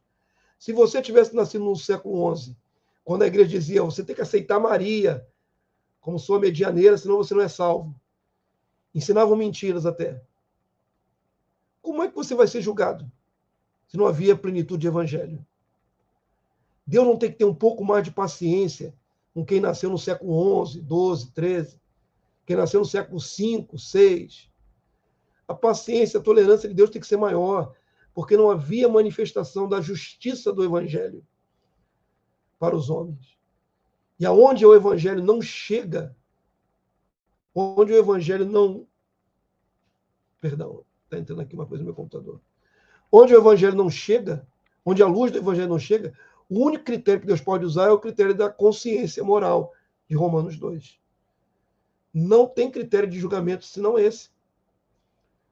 Então, vai ser levado em conta o discernimento da pessoa, o que ela fez em vida, mas vai ser levado em conta se houve alguma manifestação da glória de Deus, do evangelho, da justiça de Deus. Tudo isso faz diferença na hora do julgamento. Amém? Deixa eu chegar aqui mais para frente. Por isso eu antecipei os ninivitas em comparação com os de Cafarnaum. Os ninivitas, assim como o povo de Sodoma e Gomorra, não são eleitos. Vai ter alguns que vão tentar dizer que os ninivitas eram eleitos também, estão salvos, vão ressuscitar no dia de Cristo. Não vão ressuscitar no dia de Cristo. Os ninivitas eram um povo extremamente cruel com os seus inimigos. Quando capturavam, empalavam a pessoa pelo ânus. Enfiavam uma lança no ânus da pessoa e saía na boca. Vocês terem uma noção do que a história registra que são o povo de Nínive. Aquela geração era tão perversa que você vai começar a entender um pouco por que o Jonas foi tão relutante em ir lá pregar para eles. Mais ou menos, fazendo uma má comparação, você, como cristão, gostaria de evangelizar radicais islâmicos lá no ISIS, lá na Arábia Saudita, ou no Iraque, no Irã? Você gostaria de sair daqui e pregar Jesus para os iranianos, xiitas, que vão lá matar, passar a faca no seu pescoço? Assim também Jonas não tinha o menor prazer de ir pregar para os de Nínive. Então, entendendo isso, queridos, se os ninivitas eram tão perversos, por que Deus agiu em favor daquela geração? Deus sabe todas as coisas, né? Deus é soberano. Aquela geração foi alcançada por uma graça especial. Deus enviou um profeta, um eleito seu, para tirar aquele povo daquela geração, daquela condenação. Mas eles não são eleitos, eu vou provar isso biblicamente, tá bom? Mateus 12, 41, Jesus disse: ninivitas se levantarão no juízo. Eles não se levantam no dia de Cristo, eles se levantam no juízo final, 1000 anos depois da volta de Jesus. Com esta geração, com a geração condenada no tempo de Jesus. E a condenarão, porque se arrependeram com a pregação de Jonas. Eis aqui está quem é maior do que Jonas. Então, presta atenção, queridos. Ainda que os ninivitas mudaram o comportamento por causa de um temor da pregação, isso irritou até o profeta Jonas, eles não se levantarão na volta de Jesus, eles se levantarão no juízo final. São criação que recebeu misericórdia, que recebeu livramento. Isso prova categoricamente que Deus também tem misericórdia da criação. Como eles já reagiram à pregação de maneira positiva, morreram em melhores condições para o juízo final do que aquela equipe de Cafarnaum, aquele povo do tempo de Jesus que rejeitou tudo. Por isso, eles ressuscitarão no juízo final, aprovados por Deus, como criatura, como súditos do reino, a terceira dimensão, e entrarão no reino eterno. Eles não serão lançados no lago de fogo e enxofre. Ainda que não eram eleitos e não tiveram direito de ressuscitar na volta de Jesus, nem receberam coroa, nem glória, mas estão numa ótima condição os ninivitas. Assim também a rainha do sul, né? A palavra do Senhor Jesus também fala da rainha do sul. Ela veio procurar sabedoria com Abraão, e o Senhor Jesus diz: a rainha do sul, a rainha de Sabá ou de Sebá, também se levantará no dia do juízo e condenará aquela geração. Então, perceba que Deus, entre todos os povos da terra, em várias gerações, em milhares de anos, levantará seres humanos dos mortos no dia do juízo final, na presença do juiz que é Jesus, e absolverá algumas pessoas que são dos povos. Não são glorificados na volta de Jesus, mas serão absolvidos no juízo, por causa das suas boas obras, das suas boas ações. Vai ter teólogo que vai dizer, está pregando salvação por obra. Não, porque essas pessoas são incrédulas, não agiram com a intenção de se salvarem. Elas agiram por natureza. Foi arbítrio delas querer fazer o bem. Elas não foram impulsionadas por religião. Elas foram impulsionadas pelo desejo do coração. E isso lhes será levado em conta. A misericórdia prevalece no juízo, no julgamento, está escrito.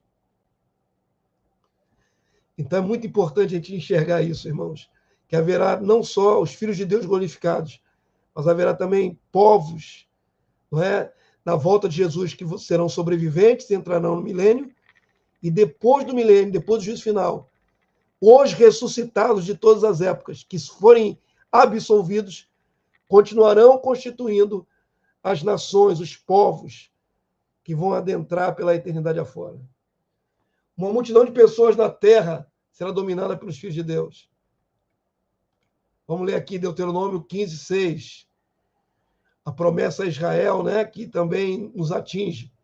Pois o Senhor teu Deus te abençoará, como te tem dito. Assim emprestará a muitas nações, mas não tomará empréstimos. E dominará muitas nações. Foi dito a Israel, a Jacó. Nunca Israel dominou sobre muitas nações, ainda que exerceu algum domínio territorial aos povos em redor de Canaã. Porém, elas não te dominarão. Sabe quando isso vai acontecer? Quando Jesus voltar e a família real, né? Estava procurando o termo aqui, a família real do Senhor, os eleitos, entre os judeus e gentios, nós, a igreja, reinaremos sobre todas as nações da terra. Promessa lá no Apocalipse, nós reinaremos, regeremos as nações com vara de ferro. Essas nações redimidas serão governadas e andarão na luz de Deus, que são seus filhos para sempre. Apocalipse 21, 24, já após o juízo final, já dentro da eternidade. Apocalipse 21, 24 diz assim: as nações andarão mediante a sua luz, e os reis da terra lhe trazem a sua glória. Quando a nova Jerusalém descer do céu, e o próprio Deus brilhar sobre a face da terra, súditos irão até Jerusalém, a terceira dimensão, levando presente, levando tributos. Sempre será distinto a realeza, os filhos de Deus, dos súditos da terceira dimensão. Sempre será distinto. Para finalizar, vamos citar algumas passagens da igreja primitiva, né, que nos dão essa base de entendimento bem coesa, bem coerente com aqueles que receberam o evangelho direto dos apóstolos e a segunda geração de bispos após os apóstolos.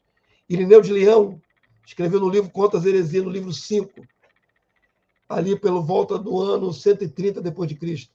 Escreveu o seguinte: os que o Senhor Jesus, eu já estou até acrescentando, os que o Senhor, é Jesus, encontrar na carne, ou seja, quando Jesus descer do céu, seres humanos naturais, esperando o vindo dos céus, depois de ter suportado a tribulação e escapado das mãos do ímpio, escapado aqui da perseguição que haverá, não é, no reinado do anticristo, são aqueles dos quais fala o profeta: os abandonados sobre a terra se multiplicarão. E também todos que dentre os pagãos, aqui, meus irmãos, aqui, ó, não eram cristãos. Jesus vai encontrar pessoas na terra que eram islâmicas. Jesus vai encontrar pessoas na terra que eram budistas. Jesus vai encontrar pessoas na terra que eram, sei lá, qualquer outra devoção. Eles são pagãos. Como é que eles vão ser poupados para entrar no reino? Aí o critério vai ser se foram marcados ou não com a marca da besta. Mas eles são pagãos, eles não entendem a Cristo. Mas o Senhor encontrará um grupo de seres humanos sobreviventes assim. O Senhor estiver preparado, e vão ser separados, para que após ser deixados, se multipliquem sobre a terra. Perceba, queridos, vai sobrar brasileiros não eleitos, também não foram marcados pela besta, que eles vão se reproduzir durante o milênio. Vai continuar havendo brasileiros, vai continuar havendo americanos, vai continuar havendo africanos, vai continuar havendo europeus, vai continuar havendo australianos lá nas Oceanias. Os povos sobreviventes vão se multiplicar para encher a terra de novo, porque milhões e milhões e bilhões de pessoas morreram no julgamento, né, que precede a volta de Jesus. eles vão se reproduzir novamente. Nós, os santos glorificados, não nos casamos nem nos damos em casamento, somos como os anjos do céu. Os santos glorificados da realeza não se reproduz, mas a criação sobrevivente, após a volta de Cristo, vai se reproduzir para povoar a terra e vai encher a terra. Se multipliquem sobre a terra, sejam governados pelos santos. Olha aí, ó, as duas dimensões. Não é? Deus, Rei, Jesus, o governo, os santos, e aqueles que são governados, o povo, a criação, e sirvam a Jerusalém. Amém, amados? Que revelação maravilhosa, né? Está aí bem claro diante dos nossos olhos. Amém? Deixa eu tirar aqui agora o slide. Glórias a Deus. Amém, queridos. Eu creio que a aula foi tranquila, né? Foi bem tranquila. E eu queria finalizar minha participação nesse seminário crendo, né, que é uma somatória de palavras. Deixa eu botar aqui meu slide, aqui, minha careta aqui em primeiro plano. Deixa eu ver se eu consigo botar. Aí, a minha câmera está meio embaçadinha aqui. Aí, tá embaçadinha, Jorge, não tem jeito não. Começou de um jeito, terminou de outro. Amém. Eu creio que a somatória das aulas, né, desde a primeira até a última aula, vai completar um mosaico, um quadro na sua mente, e você vai ver que tudo isso que nós falamos aqui se encaixa perfeitamente. É perfeitamente crível. Nós não estamos inventando outro evangelho. Nós estamos vivendo aqui uma restauração do evangelho deixado por Cristo. Então, glórias a Deus que nos permite ser instrumentos nesse tempo, né, de restauração da verdade, não levado por doutrinas de homens, não levado pela religiosidade, mas pela revelação do reino de Deus. É maravilhoso saber, e traz um grande alívio ao coração, saber que Deus é justo e que Ele não quer só os seus filhos amados e vai jogar o restante todo no fogo de maneira indistinta. Deus é maravilhoso, misericordioso, e Ele é o justo juiz. O julgamento terá critérios justos, e muitos da criação vão prevalecer para compor esse reino.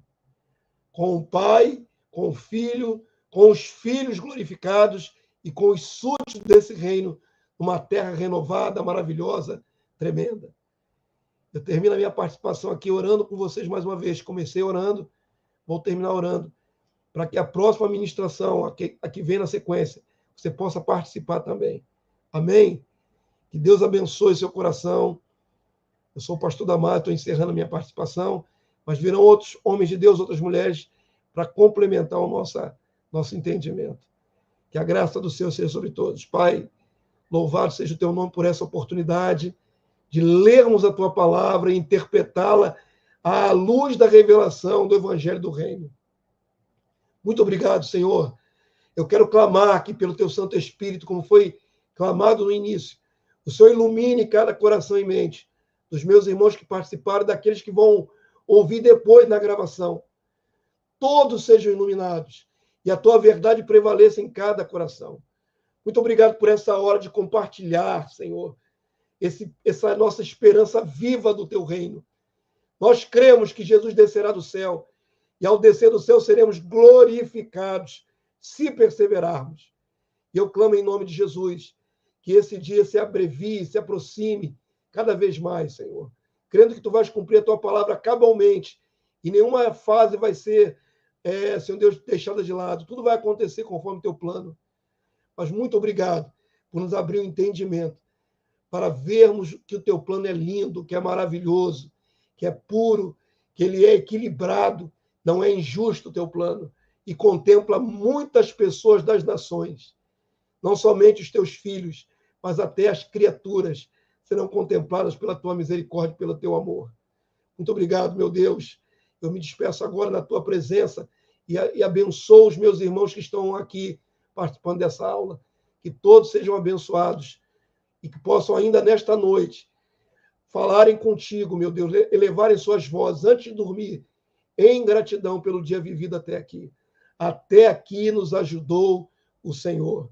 Glória, pois, ao nosso Deus e Pai, e glórias ao nosso Senhor, Salvador e Rei, Jesus Cristo, nosso mediador bendito, sumo sacerdote e bispo da nossa alma, noivo da igreja. Muito obrigado, meu Senhor Jesus, por me instrumentalizar nessa noite. Seja a sua bênção sobre o teu povo. Em nome do Senhor, no teu nome santo, Jesus. Amém e amém. Amém, povo santo. Fiquem com Deus, que a graça do Senhor seja sobre todos e que na próxima aula vocês sejam amplamente abençoados, em nome de Jesus. A paz, queridos. Aleluia. Amém.